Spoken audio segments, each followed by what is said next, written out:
शशधर पंडा शिक्षाविद समाजसेवी साहित्य संगठन कटक। आज एक खूब शुभ दिन 6 वर्ष तले ओडिशा कलाकार एकाडेमी उत्कल कलाकार एकाडेमी ओडिशा गठन होता। आज तार एक प्रस्तुति बैठक ये पवित्र स्थान भुवनेश्वर रखाई। एथिरे किछि पुराना सदस्य किछि नुआ सदस्य नहीं एक कमिटी गठन कराई।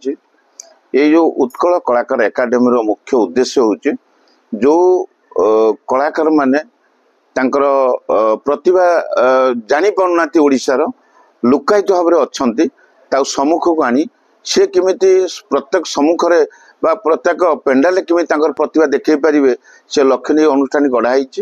ये केवल कला संस्कृति जो आम राज्य रही लक्ष्य कर गठन कराई ता नुहे एतर समाज सेवा करा जिवो आउ प्राकृतिक माने किछि गछ रोपण करा जिवो सेवा कार्य करा जिवो एवं मेडिकल कार्य करा जिवो एई भली विभिन्न कार्यक्रम नहीं ए अनुष्ठान गठन कराई। ये अनुष्ठान जे प्रतिष्ठाता एवं संपादक अछंती कला